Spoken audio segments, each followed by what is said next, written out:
want to mention,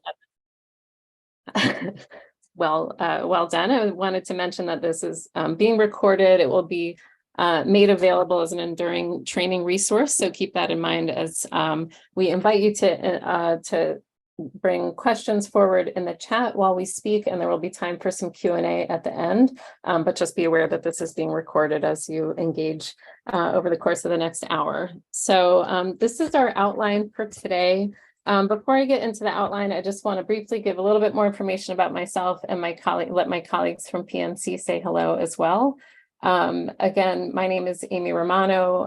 I founded Primary Maternity Care. We specialize in maternity care program design and innovation. I have a clinical background as a nurse midwife and practiced as a nurse midwife in this state, as well as in Delaware.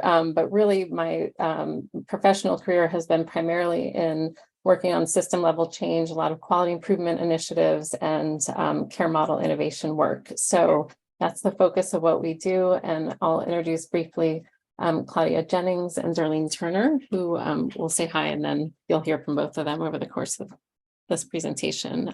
Claudia? Hi, everybody. I'm Claudia. My background is in practice management, and I've been serving as the project manager for the Connecticut Doula integration work through PMC. Good morning, everyone. My name is Darlene Turner. I am a physician assistant by training and a doula by trade. I was working here with PMC on the doula programming, curriculum, and doula implementation. Great. So that's the team you'll be hearing from today. We also have other folks who've been helpful over the course of this project, and we have engaged with a lot of individuals, including some of you, as we've worked on this. So this is a brief outline of what we're going to talk about today.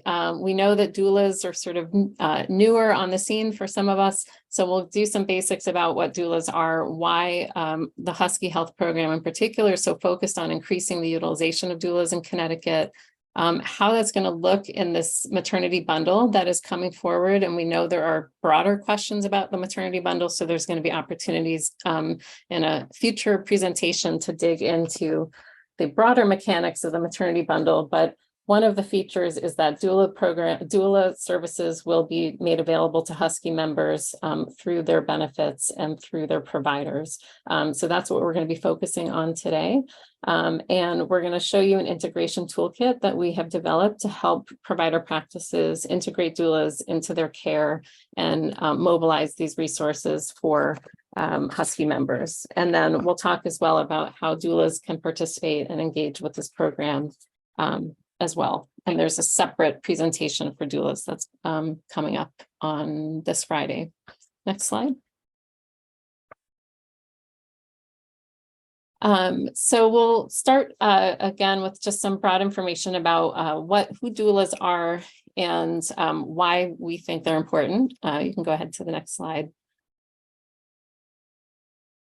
So a birth doula is a non-clinical care provider. There's a lot of evidence, which we'll get to in the next slide, supporting the use of doulas around the time of birth.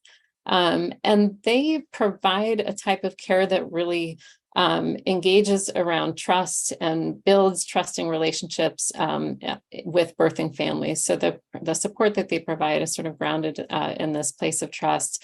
And what they're doing is providing physical, emotional, and informational support, not clinical care. And this care can happen if during all phases of care, you'll be hearing a little bit about sort of the broader enhanced models of doula support that stretch further into pregnancy and the postpartum period. But most of what we're going to be talking today is about providing care around the time of labor and birth itself. Next slide.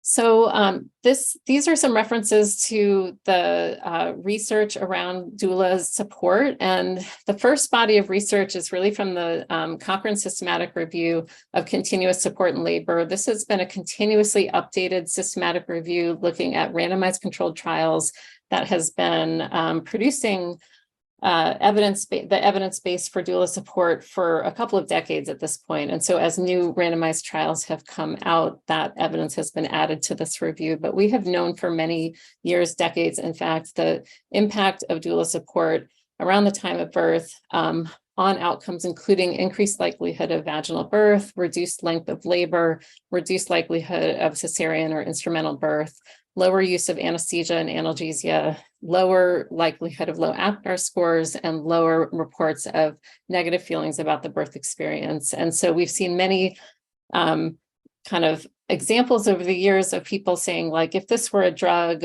or if this was a device, it would be unethical not to provide it.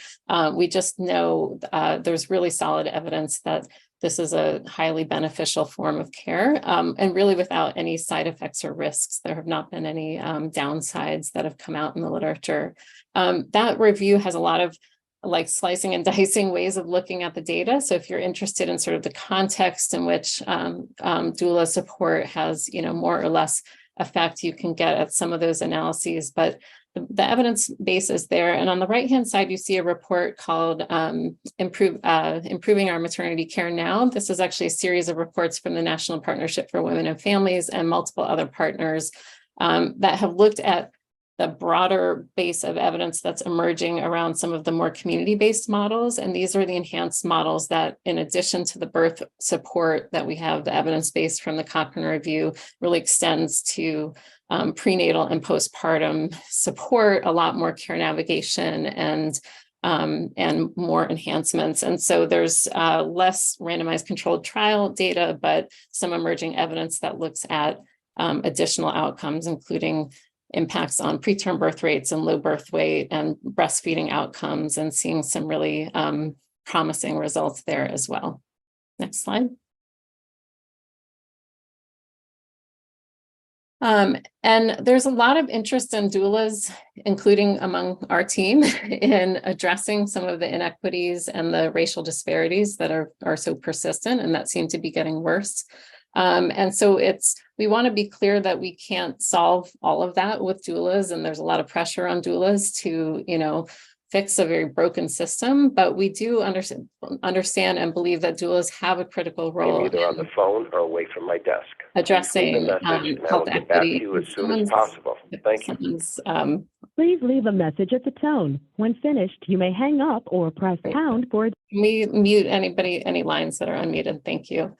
So doulas, we have a very diverse doula workforce in the state of Connecticut. I don't have the numbers in front of me, but our doula workforce is at least a third Black, which we cannot say that of our care providers in this state. We do not have the diversity that we need in the providers, the doctors and midwives in the state to match the racial and ethnic diversity of the birthing population. And so by being sort of non-clinical and relatively easy to train people from different communities around the state, we can achieve a culturally matched workforce more efficiently through expanding the use of doulas. Doulas also promote dignity, trust, bodily autonomy, and relationship-based care, and can model this and provide this in particular to groups who don't routinely experience this interacting with the healthcare system. They can also be the eyes and ears and help alert providers to symptoms that are concerning. And so when we think about people who are at risk of severe maternal morbidity and mortality or for infant outcomes, having even a community health worker or somebody with basic training about what's normal and what deserves more attention can help elevate those concerns and address those factors. And then we also know that doulas, particularly doulas that come from communities and are trained out of communities, can help activate those same community-based support networks for birthing families and really help people access services in the community that are there for pregnant people and for families. So we can move on to the next slide. And I am going to pass it to Claudia, I think, for this next section. Thanks, Amy. Next, we're going to talk about the maternity bundle payment in general for those who are unfamiliar with the mechanics or need a quick refresh on the details. So the what is the Husky Health maternity bundle payment overall? The maternity bundle is an alternative payment model that is designed to move away from fee-for-service reimbursement and toward value-based care. In the bundle payment model, providers are accountable for a single comprehensive payment for an episode of care. The model is designed to encourage greater efficiency and coordination in patient management, improving care quality and outcomes, and reducing costs. And part of the goal of the bundled payment, which Amy just talked about, is to center equity and decrease disparities in outcomes. Providers have an opportunity to share in savings when costs are kept below the target price that's set for the bundle, and providers may assume risk for costs that go above the target price. And in particular, in the Connecticut bundle, providers will receive prospective, which means upfront funds for the vast majority of care that a pregnant person will need. That specific amount of money that providers will receive will be based on a blend of the statewide average cost for maternity care and the specific provider's historical costs. Providers can expect to receive an example of what they'll be paying later this year. And if you want more information about the bundle, we'll talk about this later, but there are additional meetings coming up that have a focus of the bundle. But like we've said, our focus today is on the doula integration. We're providing some background knowledge just to get everyone on the same page. There will be retrospective shared savings payments based on maternity-related care provided during the perinatal period and based on certain predetermined outcomes, which we anticipate will be calculated approximately annually. So next slide. How do doulas fit into the DSS payment? So DSS is establishing doula payment as a way to achieve doula coverage for most Husky births and to help in achieving the goals of equity and improvement in outcomes like decreasing cesarean rates. Like Amy was talking about, doulas are an enhancement to the care that Husky members receive, but it's really important to acknowledge that they're not the sole answer to the persistent disparities in poor outcomes, but they can definitely play a part in transforming care. There will eventually be 2 payment pathways for doulas through DSS for Husky members. Next slide, we'll look at what those payment pathways are. The first payment pathway will be through the bundle payment, which begins in January of 2024. Doulas will be able to partner with providers who participate in the maternity bundle and render services through that partnership. It's really important to understand that the payment pathway is through providers, not direct to doulas through the bundle payment. The doula won't have a direct relationship with Husky Health. Eligible providers that can participate with doula services will be those who have 30 or more Husky deliveries, and they'll be automatically enrolled in the Husky bundle, so they won't need to opt in to providing doula services. They will automatically be able to participate in the program. And we also wanted to note that in year 1, FQHC will not be eligible to participate in the bundle. Providers who are enrolled in the bundle will receive enhanced per member per month payments that are meant to offset the cost of providing doula services. And then retrospectively, providers will have those PMPM or per member per month funds reconciled to their actual doula utilization to ensure they were paid accurately for the doula services that were used. If that sounds confusing, that's okay. We'll walk through a financial example later in this presentation to help you understand what that payment flow looks like. The second pathway has a TBD timing dependent on how quickly the DPH is able to institute the certification process for doulas and how quickly DSS is able to scale direct doula payment. But it will be a direct doula payment. So legislation was recently passed in Connecticut that gave DPH the authority to establish a certification process for doulas. And while that certification won't be required for doulas to practice in the state, it will serve as the framework for Husky to use to credential doula providers. So it would be necessary for doulas who want to directly enroll with Husky Health and become Husky doula services providers. Like I said, there's no set timeline for this to occur, but DSS does plan to pursue this payment pathway in parallel to the maternity bundle doula integration. Next slide. So this grid compares the 2 different payment pathways. Through the bundle payment, doulas will not be enrolled directly with DSS. Their certification will go through their provider. So providers will determine who meets their own internal qualifications to be called a doula and work as a doula within their practice. We do recommend that providers use the DPH certification standards that DPH has drafted and that will be refined in the coming months, because we think that that's a standard that providers can easily rely on, that was developed through a stakeholder group in Connecticut that involved doulas and providers and other interested parties in the state. The population served through the bundle payment will be Husky members that are bundle payment participants. That won't be 100% of the Husky population, but will be a high percentage of Husky members that are covered through the bundle. The doulas will be paid through providers, and the payment rate will be $1,200 that's paid to providers. Providers will set their own subcontractual rate that they give to doulas or employ doulas, whatever pathway they choose to incorporate doulas into their practice. And the covered services through the bundle payment will be 4 prenatal or postpartum visits and 1 attendance at the birth. Those 4 visits can float between the prenatal and postpartum period. Or they could all be prenatal or all be postpartum. Husky won't be prescribing a set setup for providers through the bundle. In the direct fee-for-service pathway, doulas will be directly enrolled with DSS. That exact enrollment criteria is to be determined, but doulas can expect that they would need to meet standard provider enrollment criteria, as well as potentially some specific standards that will be relevant to doula practice. The certification, like we said, will be through DPH. And for ease of use, again, we'd like to say that we highly recommend that providers rely on that DPH certification as well for determining which doulas they choose to work with. The population served for direct fee-for-service doulas would be any pregnant Husky Health member, and they will be paid directly through DSS.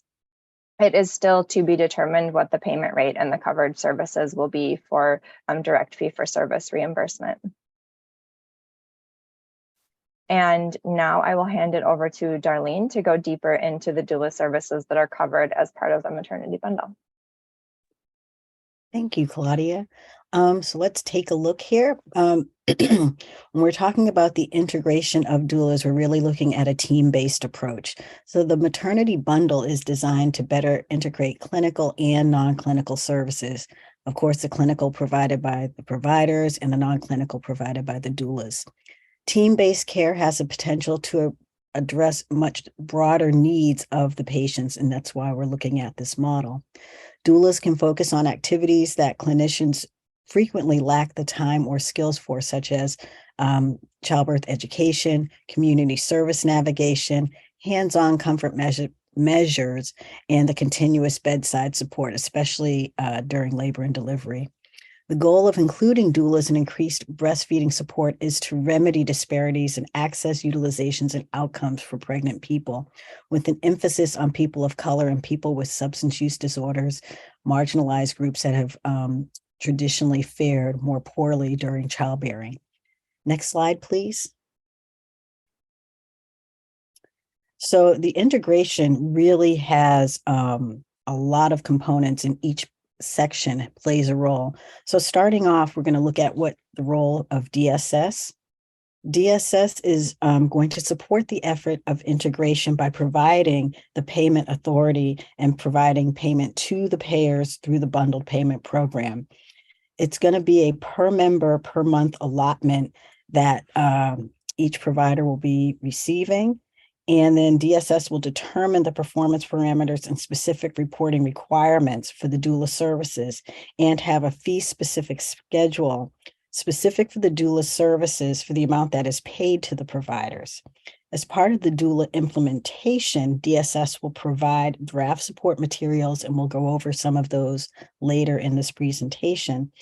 And as discussed earlier, DSS will also be pursuing a parallel direct payment pathway for doulas that is contingent upon all of the different certification methods that have been developed to date.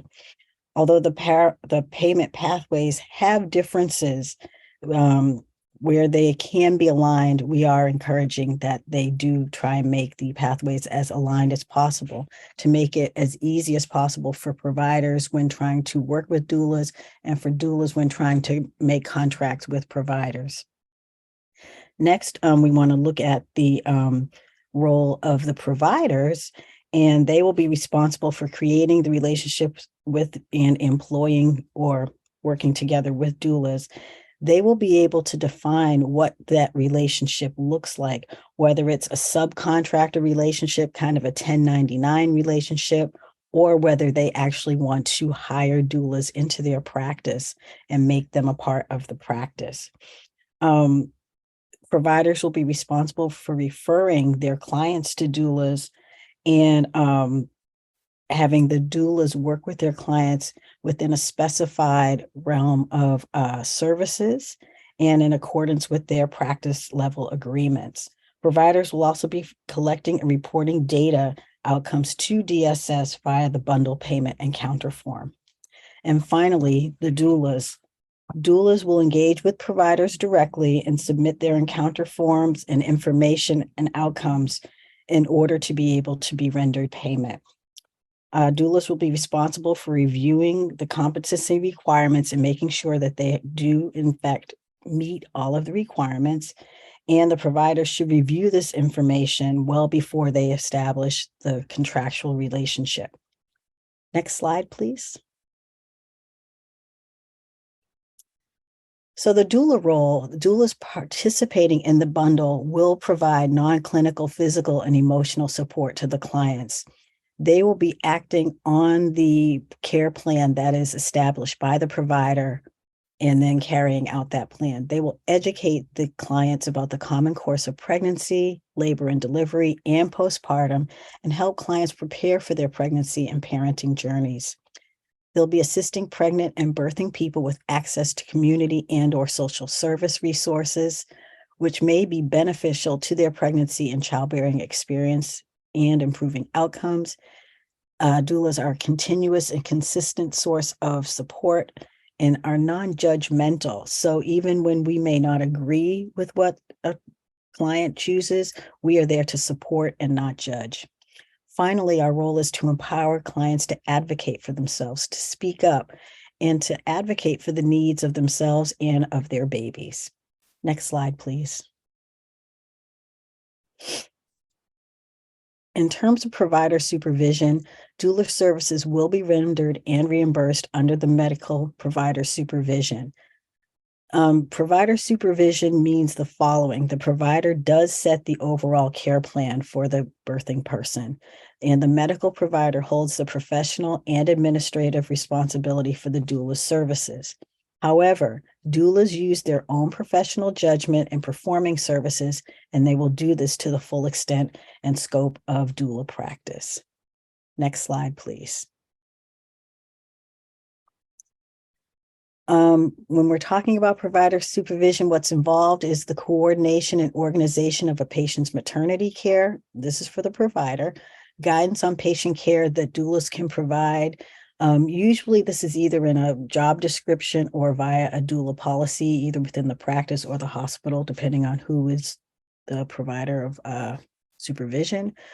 The providers are respectful of the doula role and doula scope of practice, and understanding that what role the doula is to play, either that of an independent contractor or an employee of the practice. One thing that has come up repeatedly and we wanted to emphasize here is that provider supervision does not mean restrictive oversight of the doula-patient interaction.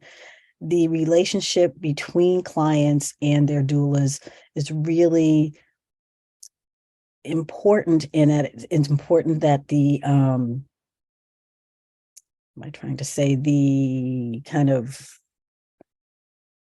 I'm trying to think of the word and I'm not thinking about, but that we maintain that interaction so that we're not saying you can say this and you can't say that. We need that client and doula to be able to speak freely, and we don't want to put a lot of extraneous limitations on the doula scope of practice.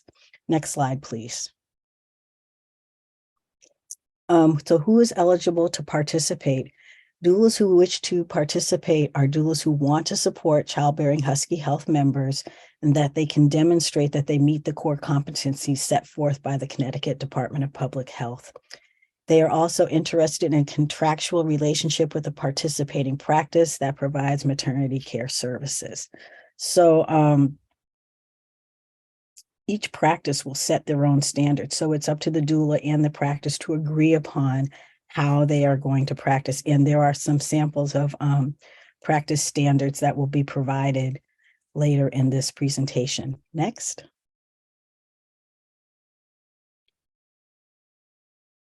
In terms of what services are covered and provided, doulas are able to provide childbirth education, birth and postpartum planning, personal advocacy and communication skills building, comfort measures that are non-medical, but such as massage or cold or hot packs, things to relieve common aches and pains, education on newborn care, and routine lactation support.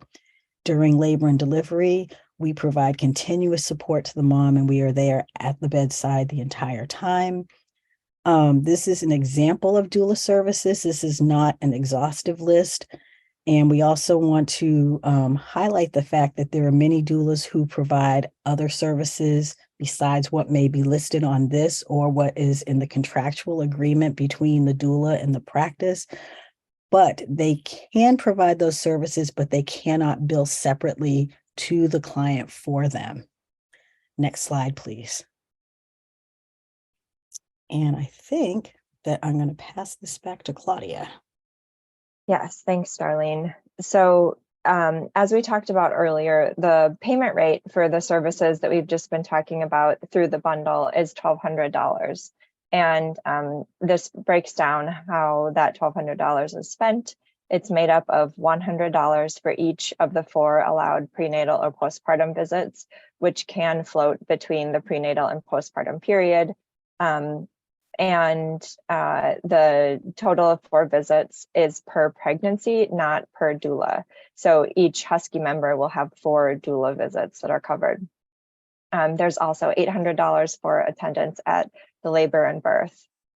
These rates reflect what Husky will retrospectively pay to providers when completing the reconciliation process. Providers will set their own subcontractual rates for doula services, as you can see in this chart. DSS will not require that all services are provided in order to be reimbursed. So a program could be built around one component of the reimbursement, such as only intrapartum coverage, like a doula program that just covered the birth. DSS thought it was important that providers have the flexibility to design their doula program to meet the needs of their Husky Health member patients. Providers will report what doula services were rendered on the maternity bundle notification form in order for DSS to complete that retrospective reconciliation process, which is what we'll talk about next. Next slide. So the maternity bundle notification form is similar to the OB P4P notification form for those of you who participate in the OB P4P program, and it will be available on the secure provider portal. Providers will need to collect high-level doula utilization data, such as the number of prenatal and postpartum visits that a doula had with a patient and whether or not a doula attended a birth, and finally, if doula services were offered prenatally to patients. The doula measure itself is scored as a pay-for-reporting measure, and this means for the purposes of the bundled payment shared savings calculation, providers will receive the doula point regardless of whether doula services were used. They just need to answer the question about doula services. However, DSS will reconcile how much was received in per member per month funds and adjust as necessary based on doula utilization. The process will occur annually to begin with. And next we'll look at the financial flow that I referenced earlier so we can better understand how this money will flow through a practice. Next slide. All right, the first thing I want to talk about related to this slide is that we'll talk about 2 different utilization levels at both 10% doula utilization within a practice and 20% doula utilization. And although there is an existing strong doula workforce in Connecticut, there's currently not enough doulas in the state to fill the need of every Husky Health member. And DSS recognizes that there's a need to scale the doula workforce in Connecticut to ensure increasing participation and availability of the benefit, and someday reach network adequacy levels for doula providers, but we're not there yet. This example is meant to illustrate how the funding flow operates at different utilization levels, but not identify what level practices should target. And we recognize that utilization nearing 100% is unlikely, partially because of the network adequacy levels in Connecticut with doulas right now. So like I said, this chart looks at both 10% and 20% utilization scenarios. And the example practice in this chart has 10 Husky births per month or 120 Husky births per year. We did keep the numbers even across the year for ease of modeling. And the total of the 12-month period is in the gray bar on the right, only included January and February in this graphic, but the rest of the months looked the same. And we just, again, did that for ease of modeling. So at any given time, this practice has 90 people in their caseload who are between their second trimester and 90 days postpartum. And these are the markers that indicate when the practice will be receiving that per member per month funding.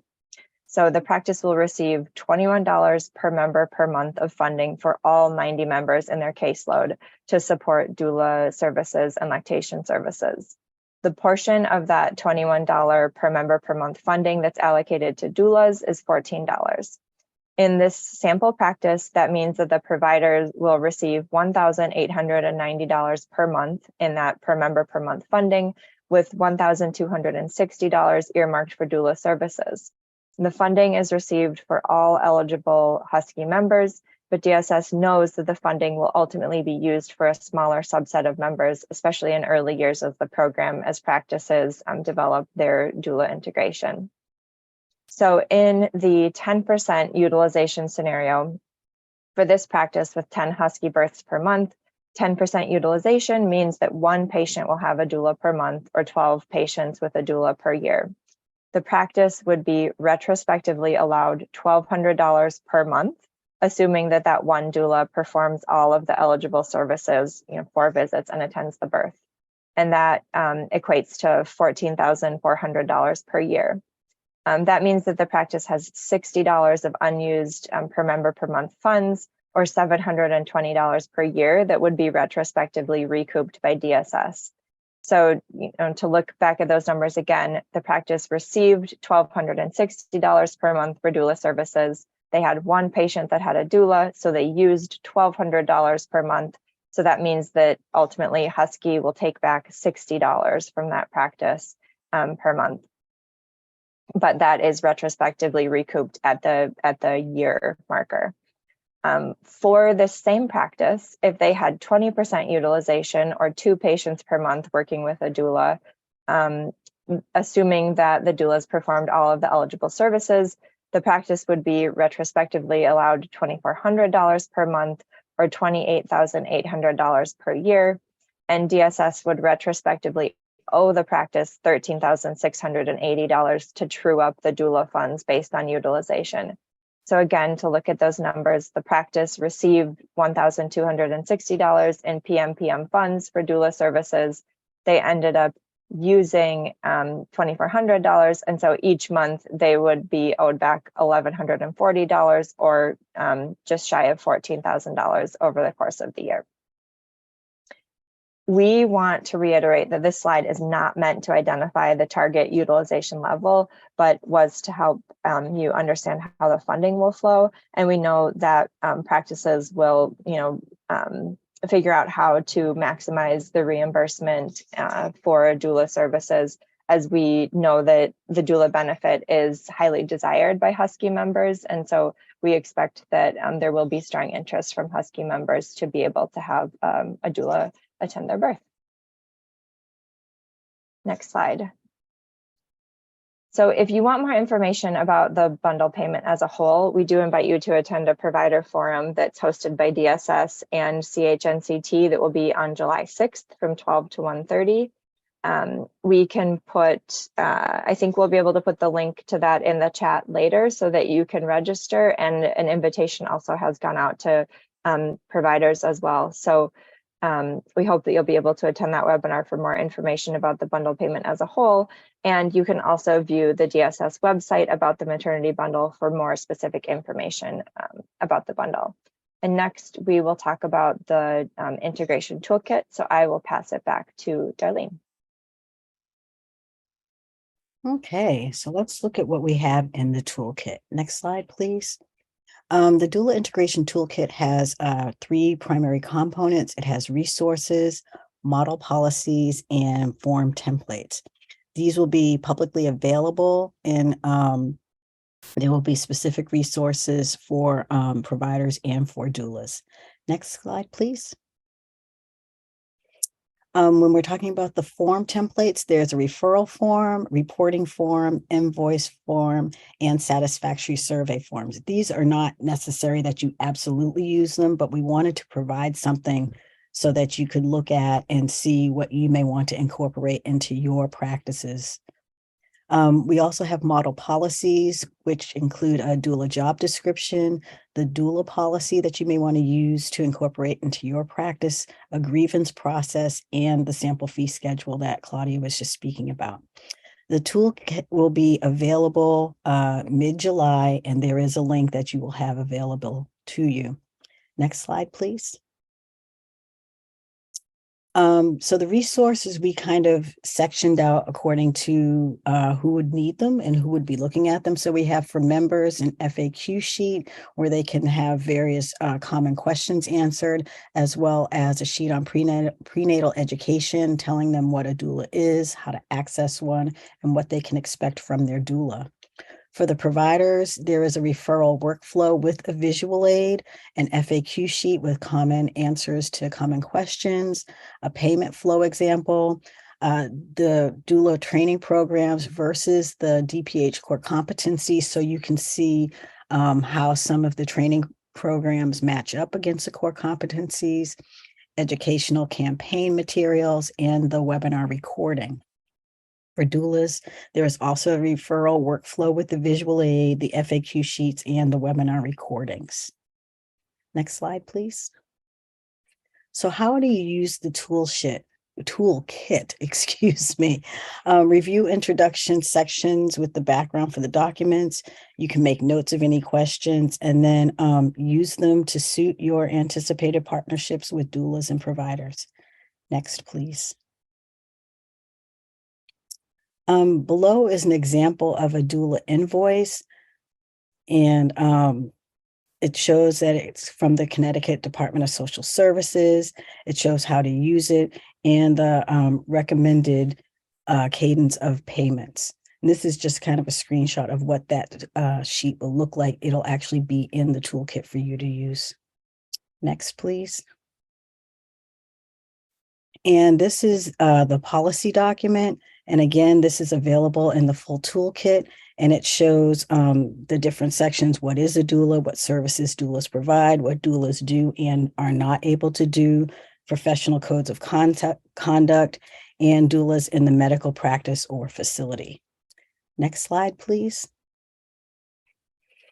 And this is the invoice form, very important for the doulas, but it just kind of gives an overview of the doula, the company name, address, who the provider is, and then it lists out what visits and what services were actually provided, the rate, and then the total for the practice to be able to reimburse the doula. Next, please. So when you're getting ready to participate, you want to, for doulas, you want to make sure that the credentials align with the competencies issued by the Connecticut Department of Public Health. I highly recommend that both doulas and providers take a look at those, and they will be available in the toolkit and align that the competencies match. It's just going to be easier on all sides. If a doula finds that her competencies don't align or that she's missing a competency, we also have listed organizations within Connecticut that are able to provide coursework and training to make sure that they have adequate competencies and meet all of the competency requirements. So look for that in the toolkit. Explore the toolkit and understand what resources are available because it is pretty comprehensive. You want to determine the doula contractual relationship, whether it's going to be as an employee of the practice or as an independent 1099 contractor. Then contact the doulas that you're interested in working with and ask them if they would be willing to participate. And then consider benefits of working with doula collaboratives, because that way, if a particular doula that's working with a client for some reason has an emergency, there is usually ready backup, and that's really useful. Next slide, please. And any questions?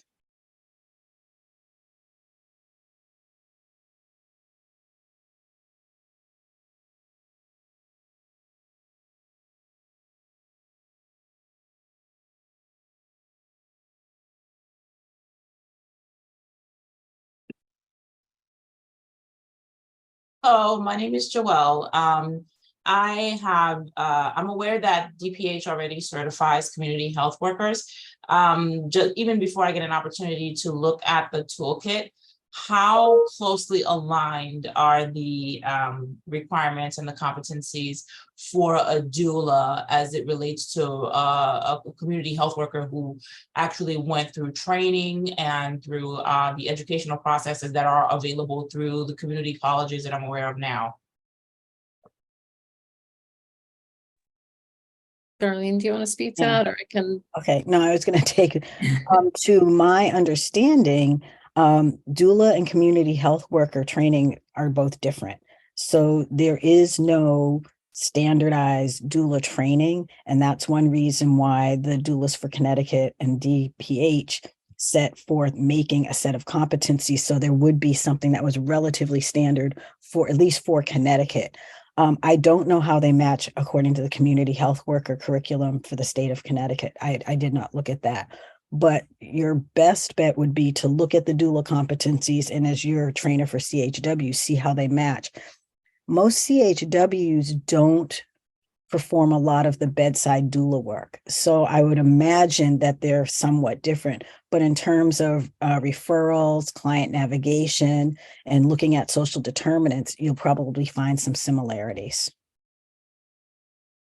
Yeah.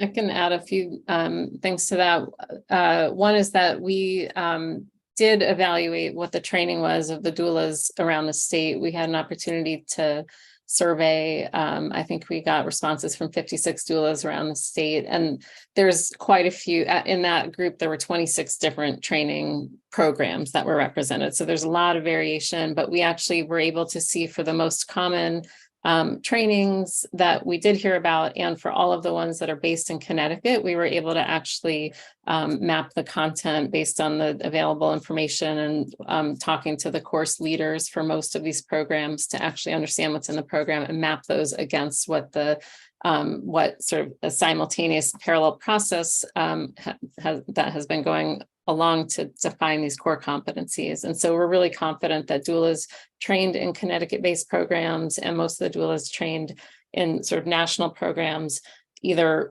on their own or with some additional health equity-based content and sort of managing, care specifically for Medicaid populations. That would be the gap for some of the national programs. But overall, we think there's a well-trained workforce, and there's a lot of opportunity to link doula trainings with community health worker programs and tap into some of that infrastructure. Connecticut is far ahead of a lot of other states in having infrastructure for CHWs, and there's some really interesting examples that kind of combine CHW models and doula models, and that also tap into Medicaid resources, that are allocated for both, which I think would be something we should be looking at here in Connecticut. Also, I'll add, if someone's already certified as a CHW, it's really fairly easy to acquire the doula training. So you're already about halfway there. So looking at the core competencies, and you guys have some really great training programs within Connecticut, which is a lot easier than a lot of other places where they don't have anything. It's going to be easy for you guys to sync up and get your CHWs doula trained if that's something that you want to do. And that document that Amy was referencing is part of the toolkit. So in mid-July, when the toolkit is released, that document that looks at the major training programs that we found from the doula workforce and kind of compares them to those DPH core competencies, that'll be available to look at those trainers and their capacity.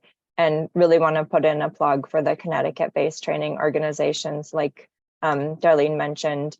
There's some great trainers in the state that you can do great work with, and they do have capacity to be training doulas. And the great thing from a workforce perspective is that, you know, that training timeline looks like, you know, weeks to months as opposed to years for other professions. And so it's much easier to scale a doula workforce than other professions.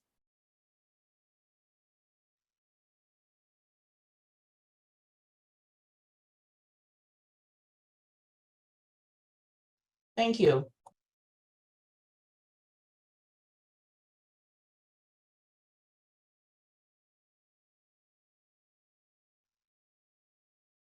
Any other questions? I think we may have some questions in chat or comments in chat.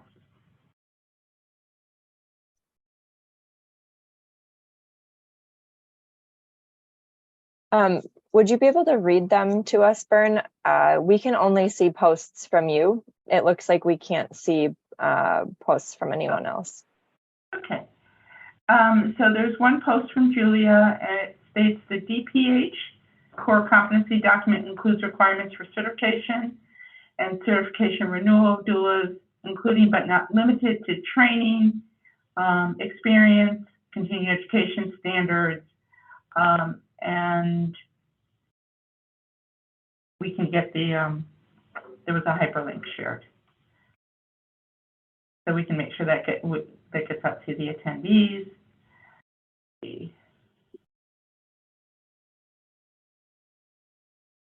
What year would FQHCs be able to participate in the program?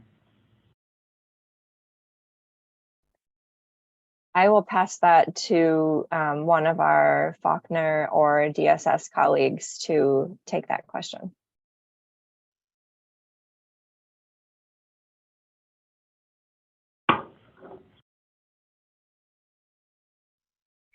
Hi, I can go ahead and take that question. At this time, I think it's still to be determined when FQHCs will be participating. DSS is working to figure out how to operationalize that ideally in year 2.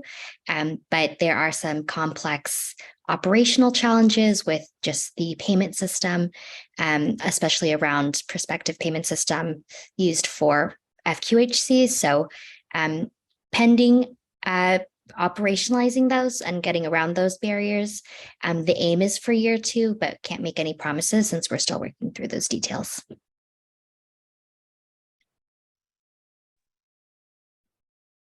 I just have another question. So I'm sorry. Go ahead, please. Okay, so in terms of operationally, potentially year 2, in terms of when it's going live, is this something that's happening at the end of this year? So meaning the new fiscal year that's starting in July, or is this something that would be implemented, this program will be implemented in 2024 and then going forward? We're aiming to implement the first year of the program January 1st, 2024. All of this is also pending federal CMS approval, but that's what we're anticipating as of right now. Thank you. At this point, there's no additional chat questions,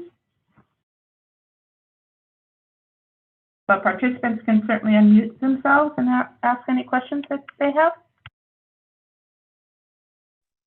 I know it seems I'm the main one kind of A lot of questions. So in terms of the doulas, and you mentioned 2 pre and 2 postpartum visits that would be covered under the program. How does this relate to current practices where patients do see a nurse for their prenatal orientation? So for example, how much overlap? I mean, I'm sure there's going to be a lot of overlap or some overlap with that type of visit that's currently available. And what would then be the prenatal orientation, or would the doula then be taking on more of the responsibility for the education piece while the nurse focuses more on the clinical prep piece for the provider? I will let Darlene take that question, but I wanted to just clarify one thing before she gets into a detailed answer.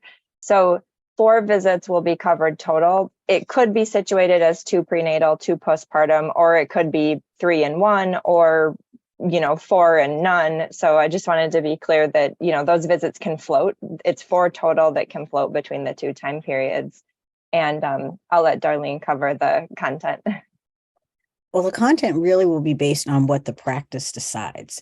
So if you, in the past, a lot of times nurses were covering a lot of that prenatal education, but they weren't as readily able to cover community assessments and social determinants of health needs. And that's why doulas have become a little bit more integrated, as well as the community health worker. In these settings, I would guess, and again, it's really up to the practice, that they'll parse it out so that the nurses can really be talking to people about nutrition and, your gestational diabetes testing and all those types of assessments, while the doula can then be saying, okay, what do you need at home? What are the things that we need? Do we need to get you a car seat? What do you know about going into labor? How prepared is this client? So she can be doing more of the educational, while the nurse can be doing a lot more of the clinical, and together really preparing this childbearing person so that before they get to the hospital or birthing center, they're not just completely freaked out because something came up and they weren't prepared.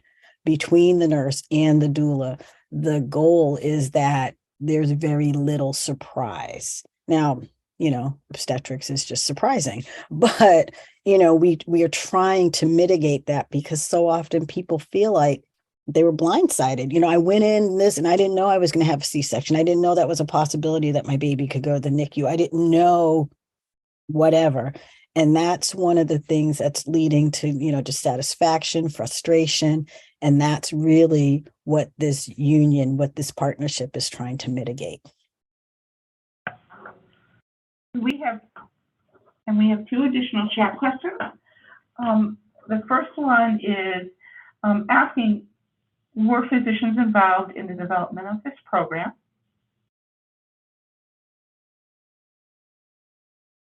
Yes. And I can, I'm not sure yet. Yeah, you can speak to it maybe more broadly in terms of the stakeholder engagement for the bundle overall, but in terms of this toolkit and how we're operationalizing the doula benefit in the bundle, we did have provider focus groups. We have had individual interviews with a number of providers around the state, including a bunch of folks on this call.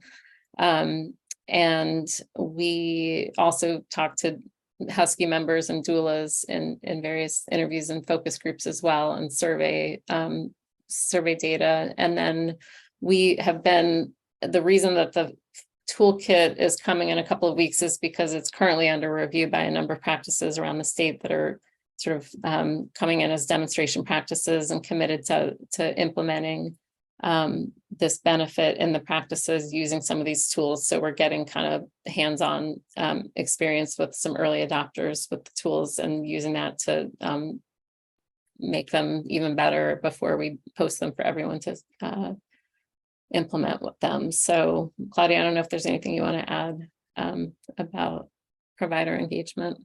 Yeah, I mean, our provider engagement spanned physicians, nurses, nurse midwives, and MFM, to name a few of the providers. So it was broadly across the spectrum, and also different, practices, from large group practices to, much smaller groups, and we did also speak with some FQHCs, and we found really broad interest, and kind of everyone had the same general questions about kind of puzzling over how exactly to implement it. And that was the impetus for deciding that the toolkit was the best support mechanism to develop, so that there was a baseline of tools that would be available for anyone that's interested in engaging in this aspect of the bundle payment.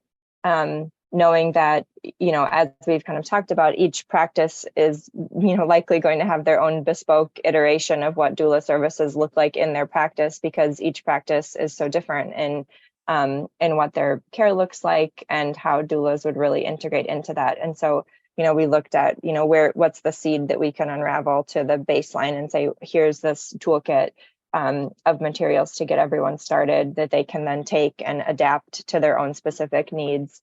And we also know that there are existing hospital-based doula programs that are really eager to, expand, to leverage the bundle payment for doulas and start to offer their services through the bundle as well. So I think that there has been wide interest and engagement from providers.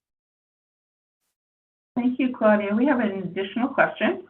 What is the OBGYN practice model that this is targeted for? Many private groups are affiliated with larger organizations like Yale Medicine and look like one big group to insurance companies. How is the total number of Husky participants determined for individual groups? Is this and questions on the financial transaction better for the July 6th meeting? I'm not sure, Tiffany, if there's a lot in this question. If I want to send this over to you separately and we can respond back, or if you want to take it now. This would definitely be a perfect question to ask in the July 6th provider webinar that we'll be holding. Just to provide some quick responses. So the practice model, this is going to generally target outpatient providers. And I believe we'll be identifying provider groups in terms of the tax ID. So the number of deliveries, the practice provider volume will be determined by the tax ID. And as long as practices provide 30 or more births per year, they'll be enrolled in participating in the program. And Bern, if you could follow up and provide some of these questions specifically, we can make sure to address this in the provider forum. Absolutely. And we'll make sure the link, what we can do with everybody's permission is, if you'd like to attend the July 6th meeting, we have your email addresses, we can send you the link. Would that work, Tiffany, instead of the hyperlink? Okay. Thank you.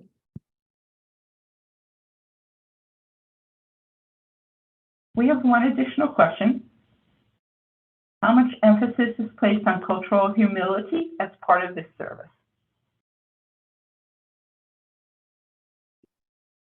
I'll address that a little bit. Cultural humility is kind of the core of the whole program. Well, let me start by saying this particular implementation model is more of a traditional model as opposed to the community-based model. The community-based model is completely designed around cultural humility and cultural competency. It involves taking people from the community and training them as doulas and community health workers to then go back into their communities to serve. So this is kind of a modification of that, given the bundle and the financial constraints, but it's still modeled and patterned after the fact that people from a given community are going to feel more comfortable, more trusting, and more willing to try different types of treatments that may not be as familiar to them if it is coming from and explained by someone with whom they know, like, and trust.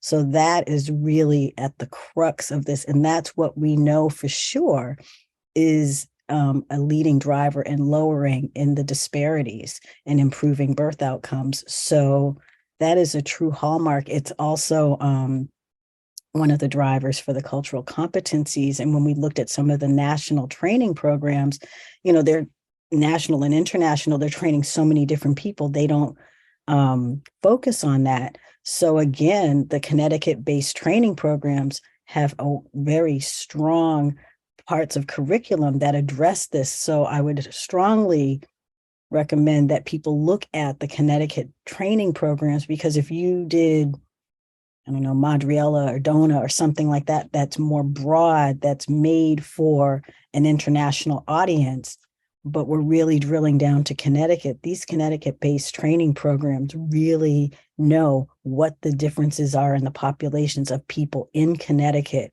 and they have tailored their programs to really address the needs of the varying populations of Connecticut. So that's how much of the programming here has been designed. Thanks, Thank Darlene. you, Darlene. We're at the top of the hour. It is 1 p.m. I want to thank each and every one of you for spending your lunch with us, and want to thank primary maternity care for this great presentation. If we missed any chat questions, we will certainly get those answers to you. PowerPoint recorded presentations will be made available. And again, thank you. Thanks, everyone. Thank you. Thank you. Thank you. Bye.